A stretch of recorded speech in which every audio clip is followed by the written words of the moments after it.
Back in January, the Raiders hired former Tampa Bay Buccaneers executive John Spytek as the new GM. How do I assess his performance as Raiders GM so far?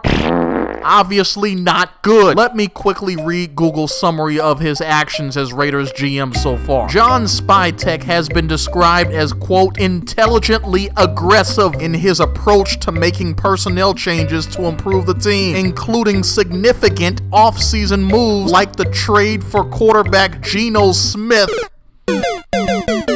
and signing linebacker Devin White. His actions reflect a strategy to build a competitive team by blah, blah, blah, blah, blah, blah, blah. He was involved in bringing in Geno Smith's washed-up ass. Bruh. Enough said. Listen to this. This is John Spytek talking about the decision to trade for Geno Smith. You know, one of the guys that you targeted, obviously, very early in the process, the new quarterback for the Silver and Black, Geno Smith. And again, kind of just take us, you know, behind the scenes as much as you can, right, about how that comes together, the importance of getting better at that position. We've heard from you. We've heard from Pete about having to improve that quarterback room. So yeah, just kind of in a very general sense, how that deal came together with you guys.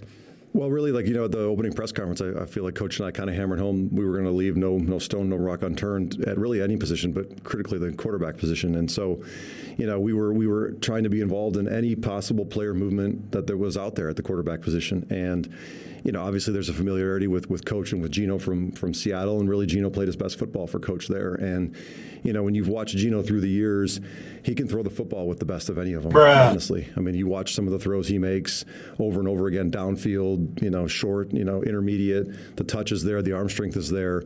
And, you know, when you have Coach Carroll in your camp and he can swear by the player, the competitor, the worker, you know, the leader, that's a front row seat, or that's information that, you know, if I was still with the Bucs, for instance, we wouldn't have. And, you know, so as we got into it and we evaluated the options in free agency, the other players that maybe were available via trade, you know, ultimately we arrived at a spot where we thought adding Geno made a lot of sense for us. It upgraded the position, in our opinion.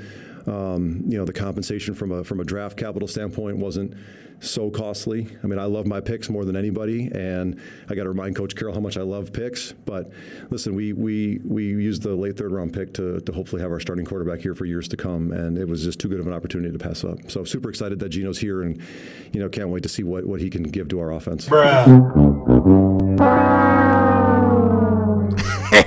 Yeah, so we have a GM that is completely unable to correctly evaluate talent. So in short, we are screwed, Raider Nation. John Spytek and Pete Carroll are completely delusional when it comes to Geno Smith. Even with Chip Kelly gone, do not expect this offense to get any better.